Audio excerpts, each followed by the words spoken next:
والعاقبة للمتقين والصلاة والسلام على رسول الكريم وعلى آله وأصحابه وأهل بيته وعلماء أهل سنته وأولياء أمته أجمعين. أما بعد فأعوذ بالله من الشيطان الرجيم. بسم الله الرحمن الرحيم. يا أيها الذين آمنوا اتقوا الله وكونوا مع الصادقين. صدق الله مولانا العظيم وصدق رسوله النبي الكريم الأمين. وقال الله تبارك وتعالى في شان حبيبه ومحبوبه إن الله وملائكته يصلون على النبي يا أيها الذين آمنوا صلوا عليه وسلموا تسليما. صحابہ محبت سے تشریف علیہ الصلاۃ والسلام علیک یا سیدی یا رسول اللہ علیک واصحابک اللہ الصلاۃ والسلام علیک وعلی آلک واصحابک یا سیدی یا خاتم النبیین. اس عقیدے سے درود پڑھنا ہے کہ ہم پڑھتے ہیں حضور سنتے ہیں، یعنی نبی علیہ الصلاۃ والسلام کا فرمان ہے. نعرہ تکبیر، نعرہ رسالت، نعرہ تحقیق، نعرہ حیدری، نعرہ غوثیہ، علماء حق اہل سنت. ماشاءاللہ خطیب پاکستان صاحب عبدالعلی غزالی صاحب تشریف فرما ہو چکے. علامہ عباس قادری صاحب، دیگر علماء کرام سب کو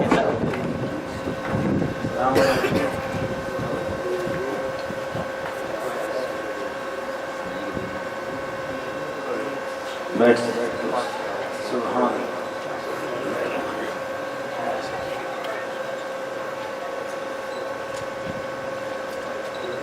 میں عرض کر رہا ہوں کہ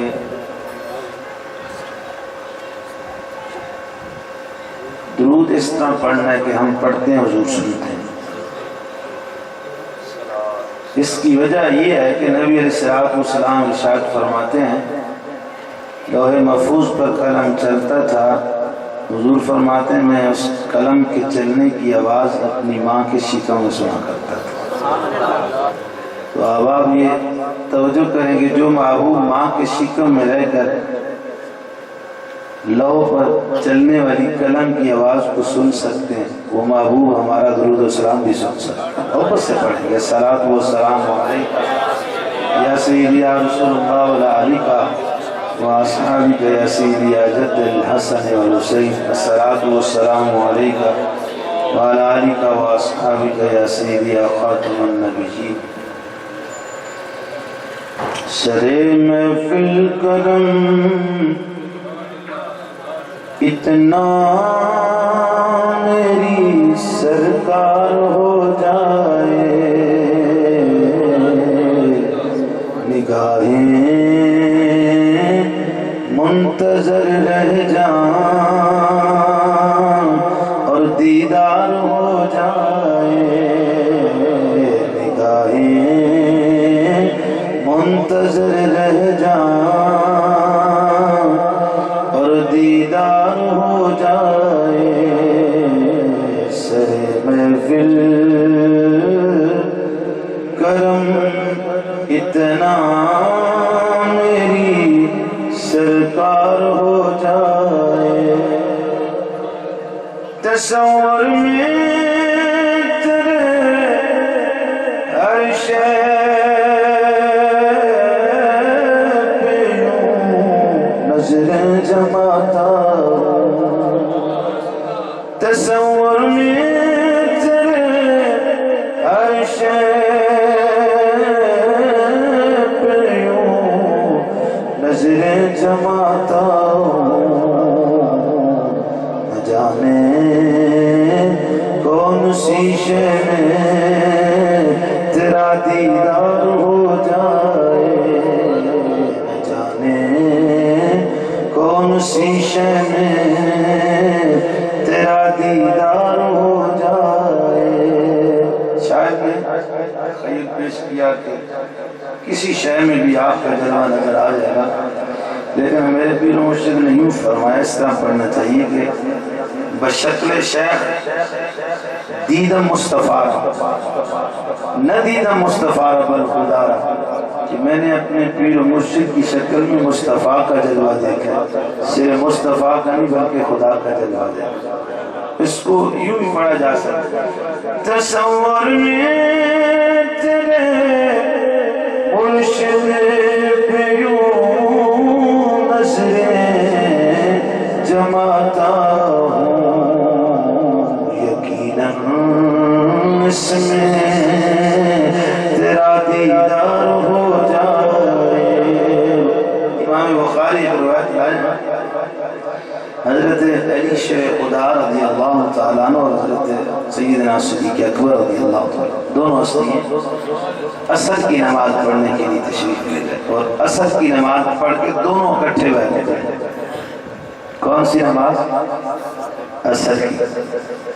تو گویا حضرت علی کا عقیدہ کیا تھا؟ عصر کو اپنے وقت میں پڑھتے تھے۔ یہ ظہرین اور مغربین کا چکر علی میں نہیں تھا، جو آج بنایا ہوا نا وہ علی میں نہیں تھا۔ علی ظہر اپنے مقام پہ جو پڑھتے ہیں، جیسے اہل سنت و جماعت اپنے مقام جو ظہر کا وقت تھا اس کو ظہر کو وقت میں پڑھتے تھے، عصر کے وقت میں عصر کو پڑھتے تھے۔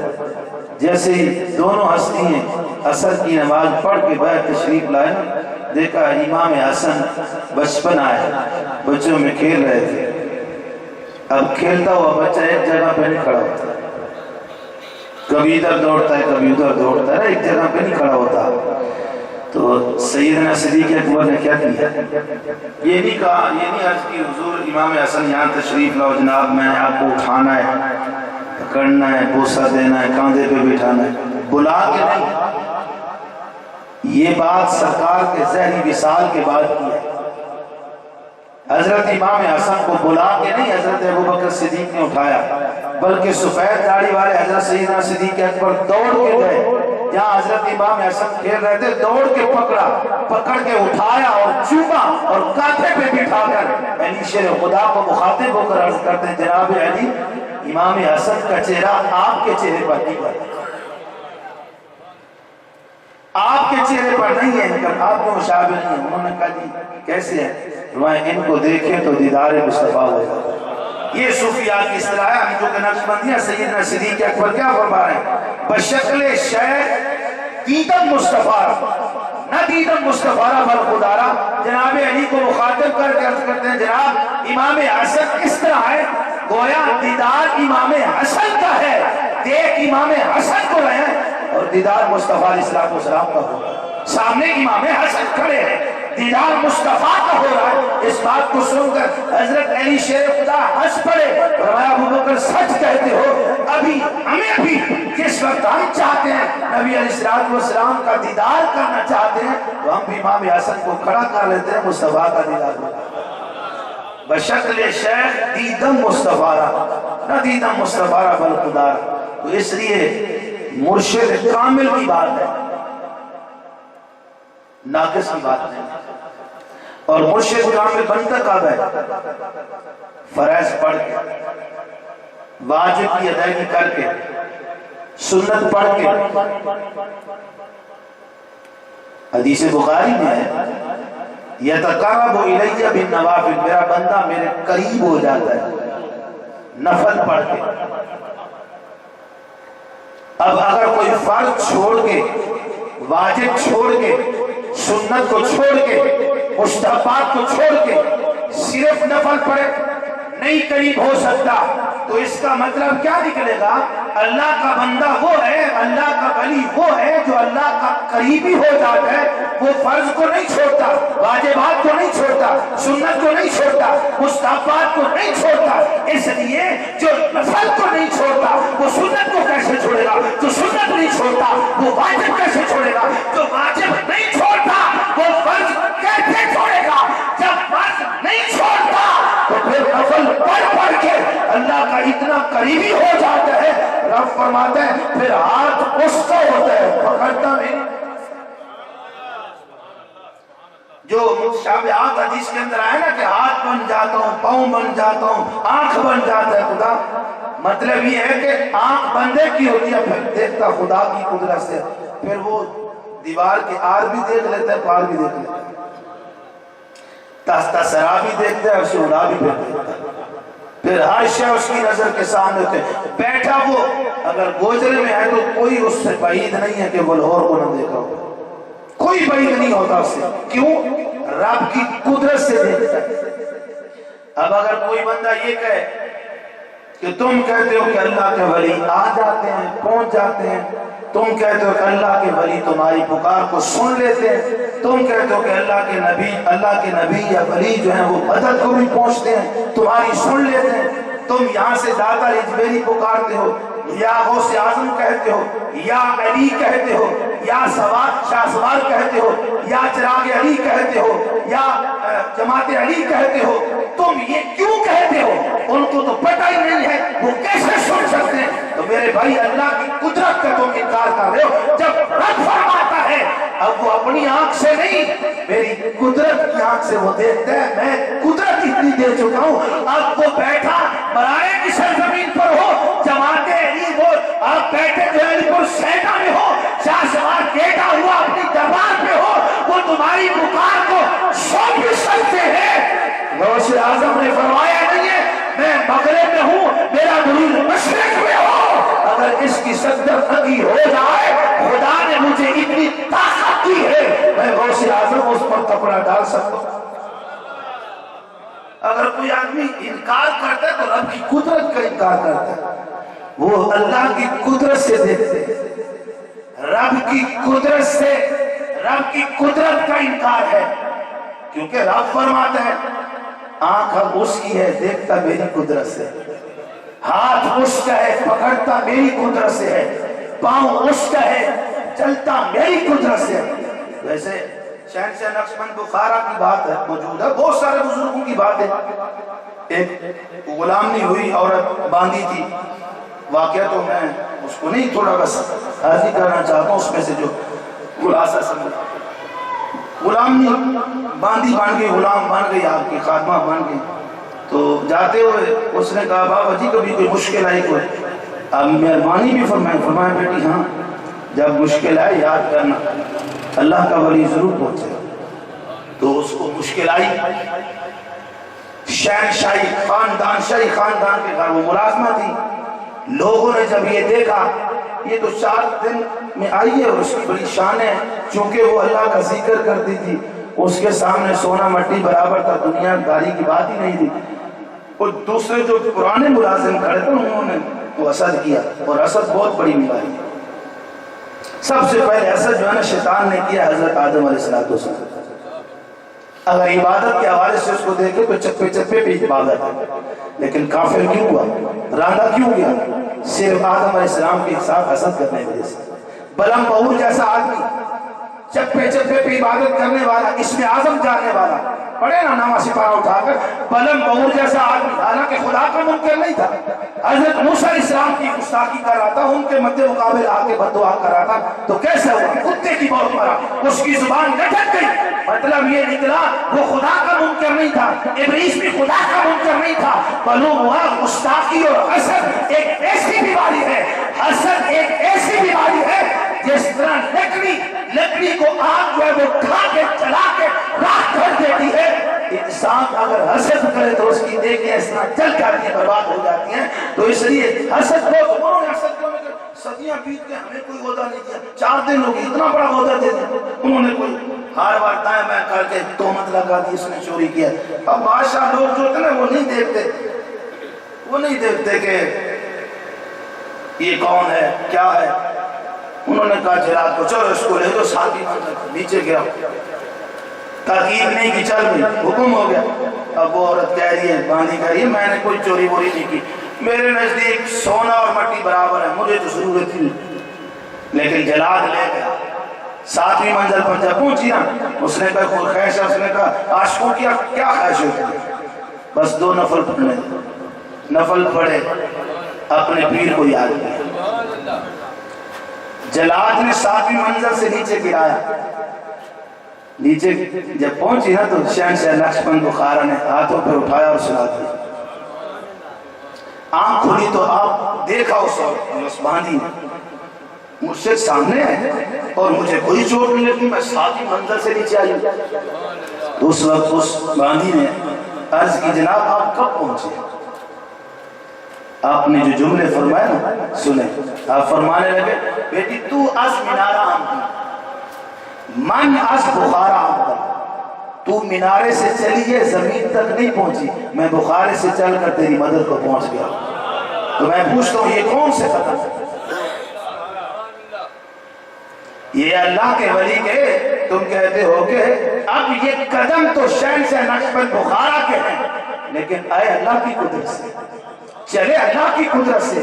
اسی طرح حضور لسانی سرکار کے بارے میں آتا ہے کہ پیر سید چراغ علی شاہ صاحب آپ کو وضو کرایا کرتے تھے، اور ایک مرتبہ آپ نے دیکھا کہ لوٹا جو ہے نا لوٹا وہ غالباً اس کو سوراخ ہو گیا تھا، آپ نے رات کو وہ لوٹا اٹھایا اور گئے۔ علی پور سے مراڑا کتنی دور ہے آپ لوگوں کو پتہ ہے؟ وہاں گئے، وہ لوہار کو جو ٹانکا لگاتا تھا اس کو اٹھا کر کے جناب ٹانکا لگوایا اور لگوا کے پھر واپس آ کے تہجد کا وضو کرایا پیدل۔ میں پوچھتا ہوں یہ کون سے قدم اس کے نا اس کی قدرت سے چل رہی ہے۔ اسی طرح بے شمار مثالیں پڑھی ہیں۔ تو حدیث اور قرآن کی روشنی میں اللہ کا ولی آنکھ اس کی ہوتی ہے دیکھتا اللہ کی قدرت سے۔ بے شمار قرآن کی آیات بڑی پڑھی ہیں۔ وہ جو سلیمان علیہ السلام کی خدمت میں بیٹھے تھے، آپ نے نہیں فرمایا تھا کہ تم میں سے کوئی ہے جو بلقیس کا داخلہ؟ قرآن کہتے ہیں قال فیل من الجن، جن کھڑا ہو گیا کہنے لگے کہ آپ مجھے حکم کریں میں لاتا ہوں۔ آپ نے فرمایا کتنی دیر میں لائے گا؟ کہنے لگا جی 2-4 گھنٹے، جب تک آپ کی محفل سجتی، یعنی 2-4 گھنٹے لائے۔ آپ کی محفل کب سجتی تھی؟ صبح سے دوپہر تک۔ تو آپ اندازہ لگا سکتے ہیں ہم صبح 7-7:30 کلاس لگاتے ہیں، 12-1 بجے تک 1 بجے تک کلاس، 4-5 گھنٹے تو ہوتے ہیں۔ اسی طرح آپ محفل سجاتے تھے تو 4-5 گھنٹے تو لگ گئے۔ وہ کہنے لگا جی 4-5 گھنٹے تو آئیں، اتنے میں بھی لائے تو بڑی بات ہے۔ 4-5 گھنٹے میں لائے، وہ کتنا سفر ہے؟ 1 مہینے کی مسافت ہے۔ اس نے 1 مہینے کا سفر کرنا ہے، جانا ہے، آنا ہے، تخت اٹھانا ہے، 7 کوٹھریوں میں بند ہے، اور تخت کوئی چھوٹا سا یہ 1 دن کا تو نہیں اٹھا کے لائیں گے۔ 80 ہاتھ لمبا ہے، 40 ہاتھ چوڑا ہے، 30 ہاتھ اونچائی میں، ہیرے اور جواہرات سے مرصع ہے، اور 7 کوٹھریوں میں بند ہے، چوکیدار پہرے دار موجود ہیں۔ یار وہ اس قدر بڑا تخت ہو تو وہ کہتے ہیں حضور 4 گھنٹے میں لاؤں تو بڑی بات ہے۔ آپ نے فرمایا بیٹھ جاؤ، تم بیٹھ جاؤ، مجھے جلدی چلے۔ اب جو مولوی یہ کہتے ہیں نبی کو دیوار کے پیچھے کرنی، کل کی خبر نہیں، فلاں کا ڈمکا کی خبر نہیں، سلیمان علیہ السلام کو پتا تھا جن کو کہا بیٹھ جا تو اپنی طاقت پر فخر کر رہے ہیں، مجھے جلدی چاہیے، پتا تھا انہیں جلدی لانے والا بھی میرے قدموں میں بیٹھا ہے۔ یہ اللہ کے نبی کو پتا تھا جلدی لانے والا بھی میرے قدموں میں بیٹھا ہے۔ تو پھر وہ کھڑا ہوا، قال الذی عندہ علم من الکتاب، وہ کھڑا ہوا جس کے پاس کتاب کا کچھ علم تھا، بعض علم تھا۔ اب اگر ہم کو عربی تحقیق کی طرف چلے جائیں تو پھر یہ ماحول ہی نہیں ہے، وہ بچوں کو سمجھانی ہوتی ہے درس کے اندر۔ اب اگر کوئی پروفیسر ہو تو ناراض نہ ہو، یہاں من جو ہے نا، من ڈبل ایم میں بھی کر کے بیٹھو نا، ناراض نہیں ہونا۔ اگر وہ عربی سے مس نہیں، عربی گرامر نہیں جانتا، اس کو نہیں پتا یہ بعض کس کا معنی کیا گیا، کچھ کتاب کا علم کس کا معنی ہے، بعض والا کس کا معنی ہے، وہ نہیں سمجھ سکے گا۔ لیکن میں یہ بات دعوے سے کہہ رہا ہوں کہ ہمارے مدرسے کا طالب علم سر بنا پہلی کلاس پڑھنے والا، اس کو اٹھا کے پوچھنے بیٹا بتاؤ یہ من کون سا ہے، تو وہ بتائے گا یہ من یہاں باسیت لایا گیا ہے، یہاں باس کا معنی جو من کا نا، یہ باس کا جو معنی کیا من کا ہے، من باسیہ لایا گیا، من ابتدائیہ بھی نہیں ہے، من جو ہے وہ جانا نہیں اور کوئی نہیں، یہاں من باسیہ لایا گیا۔ تو پتہ یہ چلا جو علم والے ہیں، علم والے اللہ تبارک و تعالیٰ نے علم والوں کی قدر یہاں دنیا میں بھی رکھی ہے، قبر میں بھی رکھی ہے، آخرت میں بھی رکھی ہے۔ یہی وجہ ہے کہ جب جنتی جنت میں داخل ہونے لگیں گے تو دربان پوچھے گا کیا عمل لایا ہے، کیا کر رہا ہے، تو ایک آدمی کہے گا میں عالم نہیں ہوں، لیسا بھی عالم، میں نے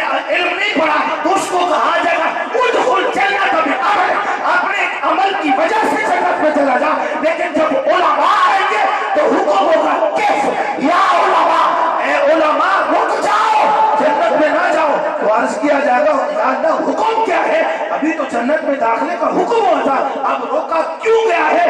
اللہ فرمائے گا وَشْفَ النَّاسِ، اکیلے جنت میں نہ جاؤ، لوگوں کی شفاعت کرتے ہیں۔ علم والوں کی اور صحیح اہل سنت و جماعت علماء کی بات کرتا ہوں میں، اور کسی کی بات نہیں کرتا۔ اگر کوئی صحیح اہل سنت و جماعت عالم ہے اس کی میں بات کرتا ہوں، کسی اور کی بات۔ اگر کوئی سنی ہے وہ میرے سر کا تاج ہے، بھلے طالب علم۔ اگر اہل سنت و جماعت سے نہیں ہے، لاکھ کتابیں پڑھا ہو، لاکھ پروفیسر ہو، لاکھ جناب علم، اس نے علم پڑھا ہو، شیطان نے تھوڑا پڑھا ہو۔ علم وہی قابل قبول ہے جو صحیح العقائد، پہلے صحیح عقیدہ ہو پھر علم کام ہے۔ صحیح العقیدہ نہیں ہے تو علم کام نہیں آئے گا، علم وہی کام آئے گا۔ میں پھر عرض کرتا ہوں صحیح مذہب حق اہل سنت و جماعت ہو تو انشاءاللہ قیامت کے دن رب کا حکم اگر رک جاؤ، اکیلے نہ جاؤ، وَشْفَ النَّاسِ، لوگوں کو بھی ساتھ لے کے جاؤ، لوگوں کو بھی، ایک دو لوگ نہیں، لوگوں کو۔ تو اس لیے قبلہ شاہ سوار رحمت اللہ تعالی علیہ صرف فقیر ہی نہیں تھے، صرف ولی نہیں تھے، صرف پیر ہی نہیں تھے، بہترین عالم بھی تھے، بہترین مقرر تھے، اپنا کیا ہے مناظر بھی تھے۔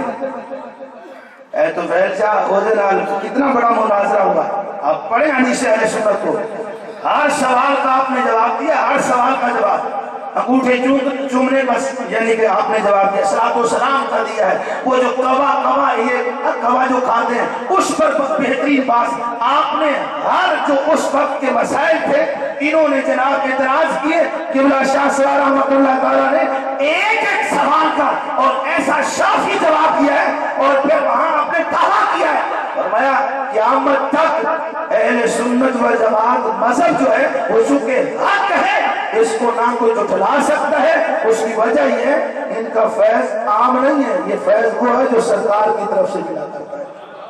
تو اس لیے واضح طور پر بات یہ ہے کہ شاہ صاحب رحمۃ اللہ تعالیٰ علیہ بہت بڑے عالم تھے، فاضل تھے، اور میرے دادو صاحب ہیں، میرے استاد ان سے پڑھتے ہیں، اگر میں نہیں پڑھا تو ان کا فیض ہے کہ میرے استاد محترم قبلہ مولانا قاری مشتاق رحمۃ اللہ تعالیٰ علیہ، آپ ان کو جانتے ہیں، وہ یہاں پڑھا کرتے تھے، تو کراچی میں ہمیں پڑھاتے تھے، پھر واپس یہاں کے پڑھے اسی دربار پر ان کا، یعنی کہ وہ گرے یہاں سے، وہ دیکھنے گئے تھے لپائی جو کہ کی ہوئی تھی بچوں نے، تو کہنے لگے چلو میں اپنے پیر کے دربار، بچوں نے لپائی کی تو دیکھنے گئے تو ان کو مرغی کا دورہ پڑتا تھا، وہ گرے اور یہیں یعنی کہ وصال ہوا، یعنی کہ یہیں پر گودرے میں، پھر دفن ان کو کیا لاہور میں، تو وہ ان کو وضو کرایا۔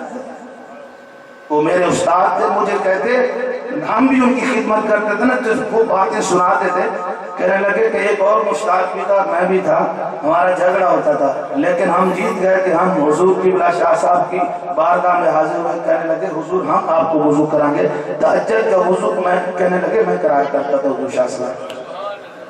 اور آپ فرماتے ہیں کہ میں جب حاضر ہوا نا تو 10ویں کا میں امتحان دے کے آیا تھا، تو میں نے عرض کی صرف دعا کرانے کہہ رہا تھا کہ شاہ صاحب دعا کر دیں اچھے نمبر آئے، تو آپ مسکرا کے فرماتے ہیں بیٹے اگر اچھا نمبر آئے تو کیا کرو گے؟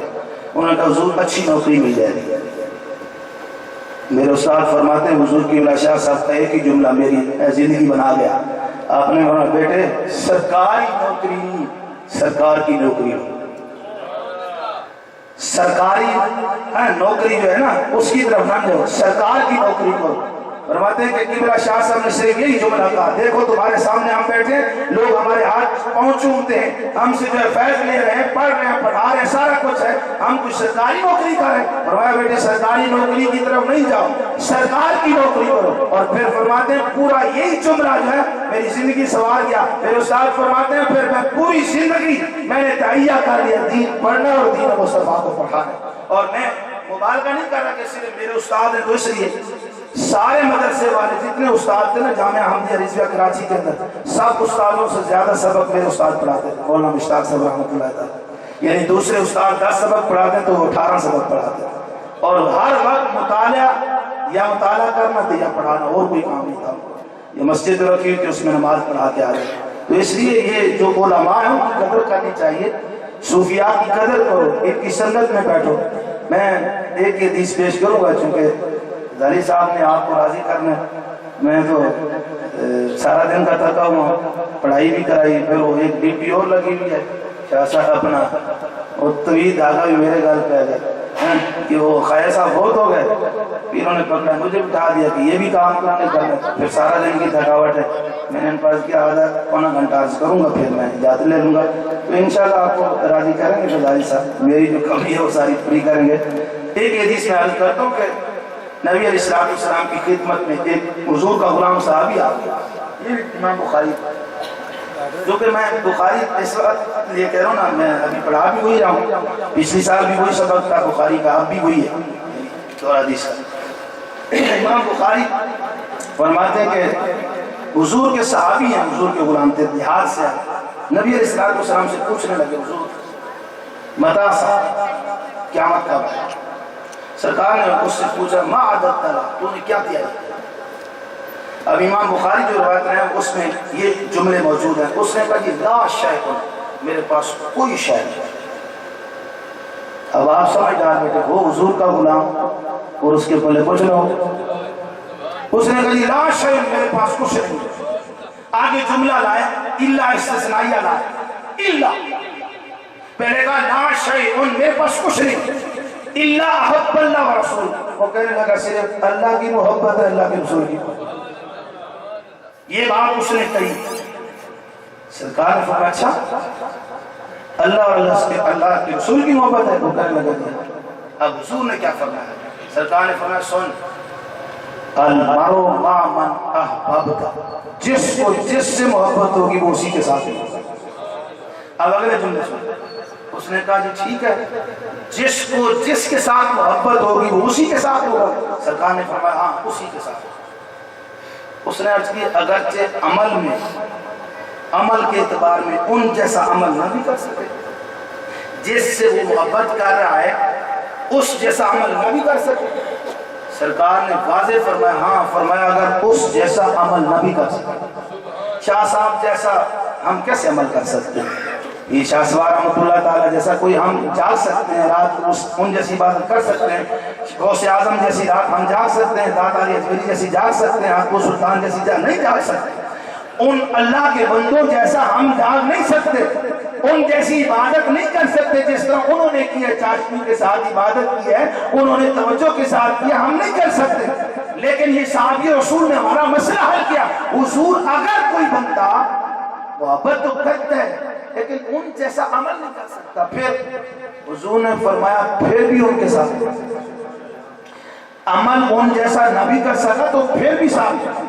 اب اگلی بات سنیں، اس نے کہا ٹھیک ہے حضور اب سنیں، میں آپ کو گواہ بنا کے عرض کرتا ہوں کہ میں اللہ سے بھی محبت کرتا ہوں، اللہ کے رسول سے بھی محبت کرتا ہوں، ابو بکر سے بھی محبت کرتا ہوں۔ بیٹھے ہو کے چلے گئے، امام بخاری الفاظ ہیں بتایا، ابو بکر سے بھی محبت کرتا ہوں، حضرت عمر پاک سے بھی محبت کرتے ہیں۔ آج 2-3 نام سنا کر نا گنا کر آگے ادا کا لفظ اس نے استعمال کیا، متعدد بار، یعنی تعداد لوگوں سے میں محبت کرتا ہوں، اب سب کا نام تو گنا نہیں سکتا تھا، ادا کا لفظ استعمال کر کے حضور میں فلاں سے بھی پیار کرتا ہوں، فلاں سے بھی پیار کرتا ہوں، فلاں سے بھی، گویا صحابی رسول حضور کے سامنے کھڑے ہو کر یہ عرض کر رہا ہے حضور میں ابو بکر سے بھی پیار کرتا ہوں، عمر پاک سے بھی پیار کرتا ہوں، عثمان غنی سے بھی پیار کرتا ہوں، ایبران سے بھی پیار کرتا ہوں۔ میرے مصطفیٰ نے پھر مجھتا کیا سنایا؟ المرء مع من احببت، محبت کرنا تیرا کام ہے، جیسے ادھر محبت کرے گا قیامت کے دن جنت میں بھی ہم کے ساتھ۔ نعرہ تکبیر، نعرہ رسالت، نعرہ رسالت۔ جن لوگوں نے علم پڑھا ہے، دین سیکھا ہے اور دین کے خادم ہیں، اگرچہ آپ دین نہیں سیکھ سکتے تو ان سے محبت والے بنیں۔ پہلے تو چاہیے کوشش کرنی چاہیے، دین سیکھنا چاہیے، اپنی اولادوں کو دین کی طرف نہ، اگر نہیں تو کم از کم علماء سے، صوفیاء سے، علماء بھی کوئی اہل سنت، صوفیاء بھی جو اہل سنت ہے۔ ایک نیا کام بھی ہے کہ صوفیت اور ہے، مولویت اور ہے، شریعت اور ہے، طریقت اور ہے، یہ غلط ہے جملہ۔ شریعت درخت ہے، طریقت اس کا پھل ہے. اگر شریعت ہوگی تو طریقت کہاں سے آئے گی؟ جتنا شریعت مطالعہ پر عمل کرتے جاؤ اتنا جو ہے طریقت آپ کو ملتی جائے گی. تو اس لیے میرے بھائیوں اس شعر پر میں اجازت چاہتا ہوں. اچھے لوگوں کے پاس بیٹھنا چاہیے، اچھے لوگوں کی سنگت اختیار کرنا چاہیے. علم والے بزرگان دین جتنے ہم ان کی بارگاہ میں حاضر ہوں گے اتنا فیض ملے گا. میاں صاحب کی بات ہے، مسلم شریف اگرچہ حدیث کا یہ ترجمہ ہی ہے، میاں صاحب نے لیکن اپنی بات میں اپنے انداز میں کیا ہے. آپ فرماتے ہیں چنگے بندے دی صحبت یارو وانگ دکان اتارا سودا بھاوے مول نلی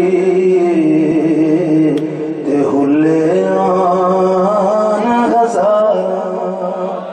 اچھے لوگ جو ہے نا دکان عطار کی دکان کی مثال دی ہے. دکان پہ جائیں گے نا آپ کو وہ خود ہدیہ دے دے گا، ہدیہ نہ دے تو آپ مل خرید لیں گے. اگر وہ بھی ہدیہ نہ دے آپ بھی مل نہ خرید سکیں تو کم از کم ناک سلامت ہو تو خوشبو آ جائے. یہ مسلم شریف میں حدیث ہے لیکن میاں صاحب نے اس کا ترجمہ اپنی بولی میں کیا. آگے فرماتے ہیں برے بندے دی صحبت یارو وانگ دکان لوہارا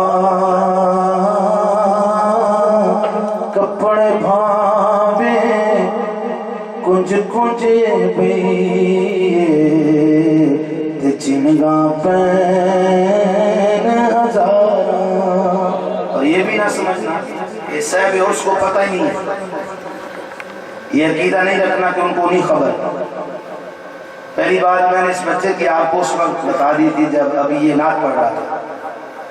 یہ محمد احسن میرا بیٹا ہے، یہ 1.5 مہینے کا جب تھا نا، یہ جب گم ہوا تھا اٹھایا گیا تھا تو سب سے پہلے قبلہ پیر سید شان مطبان شاہ صاحب فرمایا، آپ نے فرمایا کہ ہمارا ہے تمہارا بیٹا نہیں ہمارا ہی بیٹا ہے.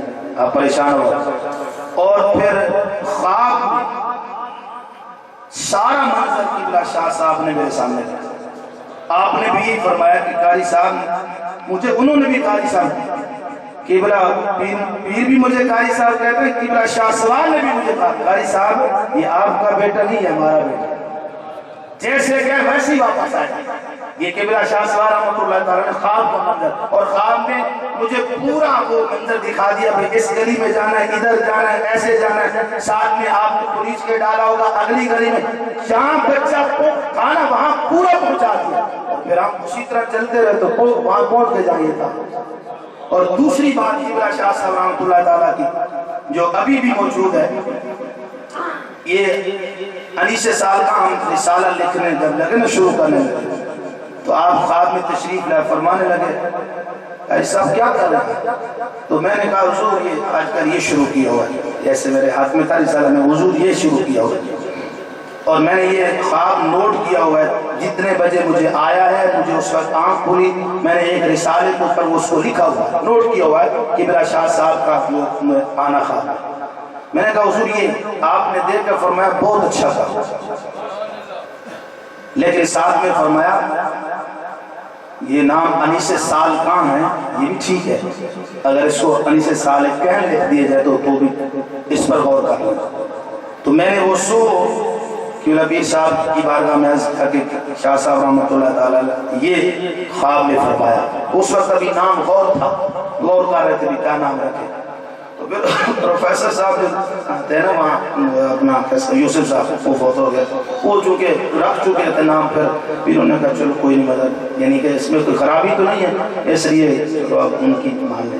یہ قبلہ شاہ سوار رحمۃ اللہ تعالیٰ نے اساتذہ خود مجھے یہ سارا بھی، تو اس لیے ہم تو سمجھتے ہیں کہ جو کام ہو رہا ہے الحمدللہ ان کو پتہ ہے.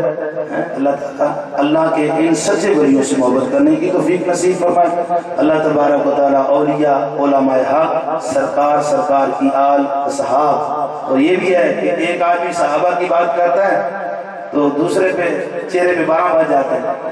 ایک اہل بیت کی بات کرتے ہیں تو ایک دوسرے کے چہرے میں بار ہیں، لیکن اہل سنت و جماعت ہیں جو صحابہ سے بھی محبت کرتے ہیں، حضور کی آل سے بھی محبت کرتے ہیں، ازواج پاک سے بھی عقیدت رکھتے ہیں، اولیاء سے بھی رکھتے ہیں، کیونکہ اللہ کا فرمان ہے حدیث میں من عاد لی ولی فقد آذنت بالحرب، جو ولی سے بغض رکھتا ہے میں رب اس سے جنگ کا اعلان کرتا ہوں۔ ایک ولی سے بغض اگر رب جنگ کا اعلان کرتا ہے تو آگے آپ خود سوچ لیں۔ اللہ تعالیٰ عمل کی توفیق نصیب فرمائے۔